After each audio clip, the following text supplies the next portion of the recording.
Hey YouTube, this is Dean making another vid. If you like my content, please consider hitting the like button. Also, please consider subscribing, as it is very much appreciated.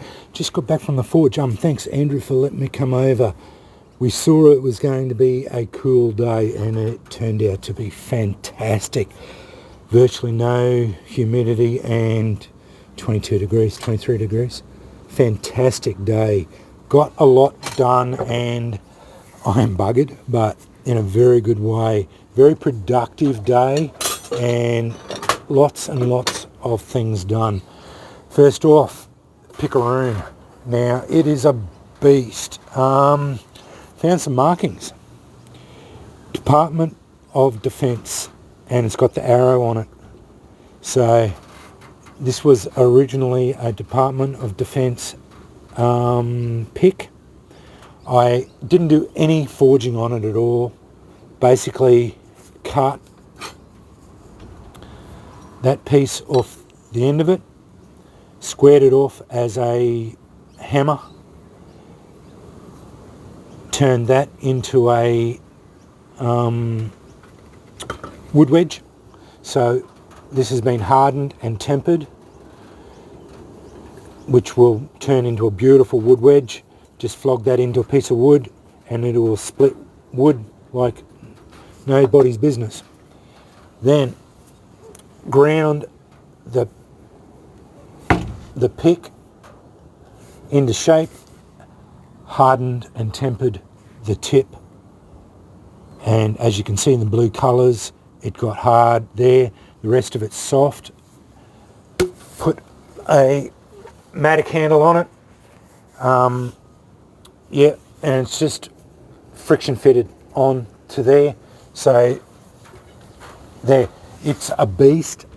It's a big one, but that's what I wanted and that's what I got. So yeah, worked out really well. Very pleased with that. Very pleased with this.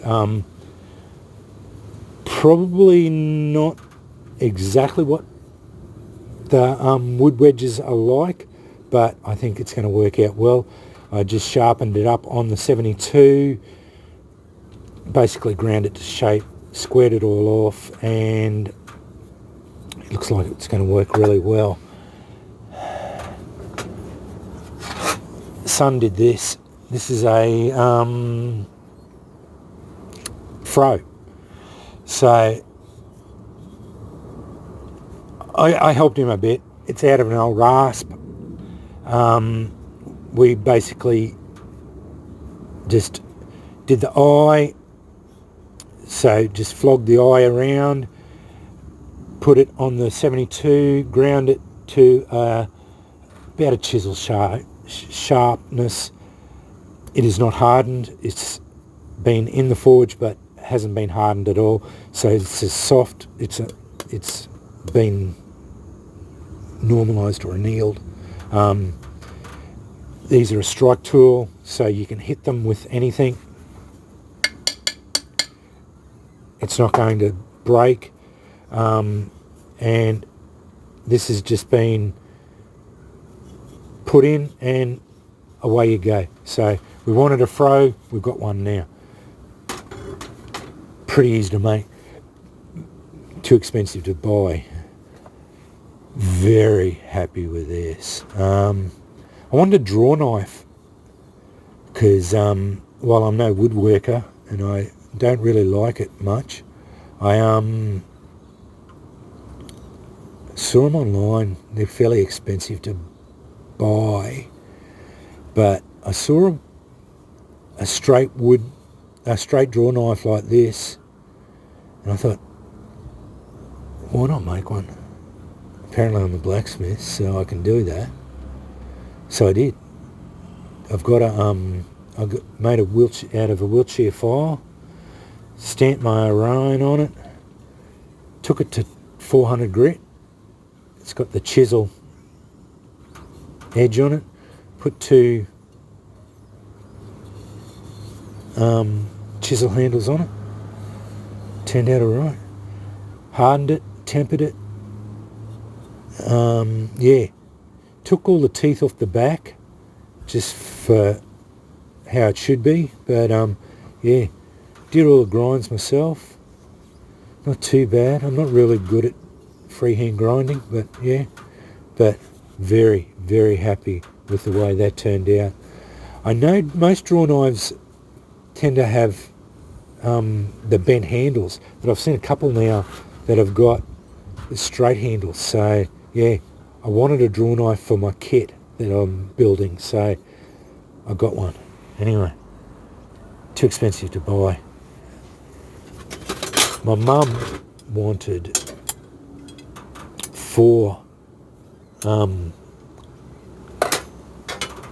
pot hangers. She's got 2, but I didn't realise when I grabbed it, this was out of 8mm. It's supposed to be out of 6mm. Apparently I can't tell the difference between 6 and 8mm. Anyway, I said to Andrew, well, do you mind if I make one? It's only a short one. But I made this one, and I made this one. So she's going to get 4 of them. These are for Mum. I'm going to paint them all black so they don't rust, because they're mild steel. It'll rust like anything. But she'll have a couple of sizes, and they'll be all different pot hangers. So, yeah. And that's their template. And this is actually, if you look, it's pretty close to being the right size, actually. So, yeah. Anyway, that's a short one. She's got a couple of short ones, a couple of big ones. And, yeah. F-dick file. Retained the F-dick really well.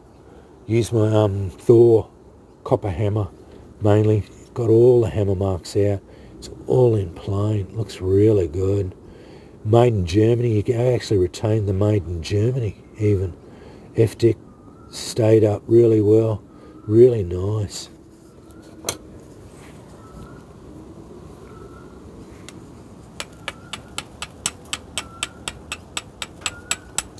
They shower sparks. They spark like a champ. Turned out alright. That's the 3rd one I've got. I'm going to be giving them, the 3 of them away. I don't know who to yet. I'm going to keep them. I haven't decided what I'm going to do with them. Saw this one.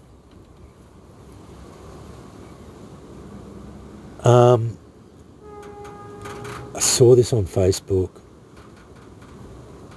Traditional Flint and Steel group. And it's a snake variant. And I thought, oh, I really liked the way he did it. Well, anyway, I did that. He put a little bit more detail work on the face. I didn't put any eyes in it, and he had more detail work on the face. Like he didn't put any eyes in it, but he had all marks. I just put a mouth in it, flattened the head out, at least to form the head. His head was in the middle of his tail, and he had a bit more curve, but it worked out all right.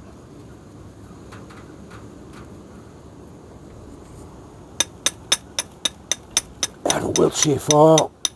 Sparks like a champ too.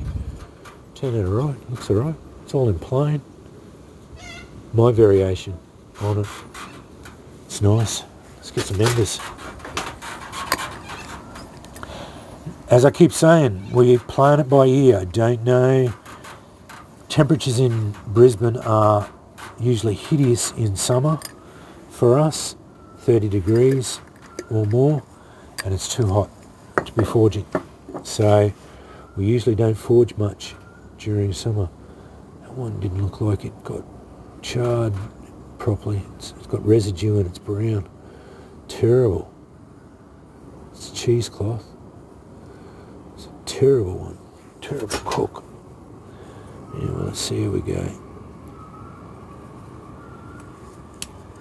Yeah, falling all over it.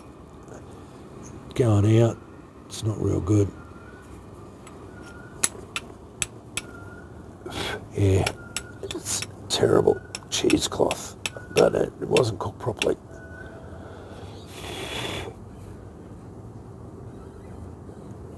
So it's not real It's all brown.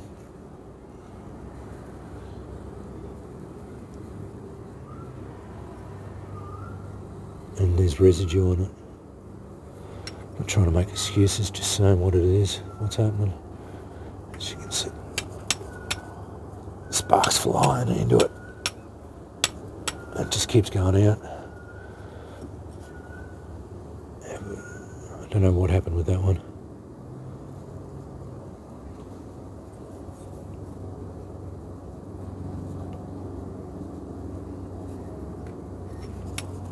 Oh, if it landed right. That's how it's supposed to be. That's hot, very hot.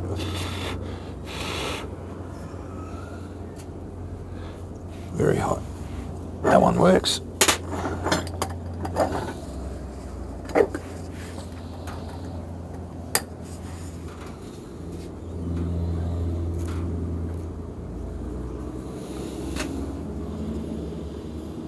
Gonna have to nap this one again. It's all been bashed.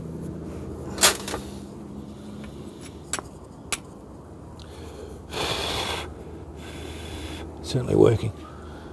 Oh, I'm supposed to use that.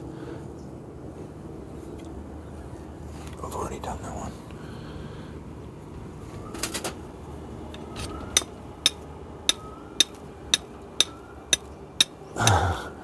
Landing all over it. Terrible demonstrations. Anyway, we got there in the end.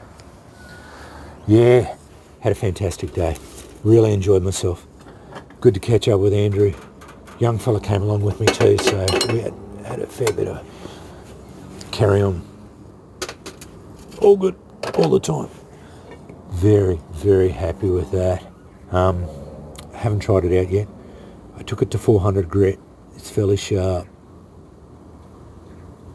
I'm going to give it a bit of a strop too, I think. I put it on the, what do you call it? The Scotch Brite wheel, so I don't think it needs a strop. Frow turned out good. It still needs a little bit more work on the edge. Still some, yeah, it hasn't been sharpened properly. Needs to be a bit chiseled. Nice chisel ground. Yeah, got a heap done, as I said, and very happy with the pickaroon. I am going to make one more, but it's going to be a hand one, basically a hand axe type size hatchet, but for just a hand sized one with a normal handle on it. This one's for big work, and then I'll have the little one. So yeah, we'll go from there. And yeah. All the bits we cut off it, we basically make them into wood wedges. So yeah,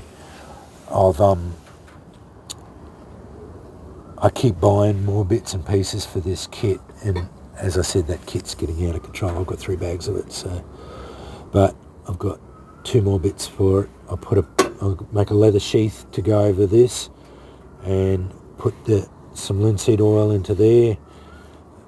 That'll go in the kit, although I don't think it'll fit in there because it's too big. Yeah, a few other bits and pieces, and then I'll show you that. Probably take me 3 videos to show you, because it'll be 3 bags for it, and we'll go from there. Anyway, yeah, that's what I got done. I'm going to have to get the wire wheel in. I already see there's some rust there.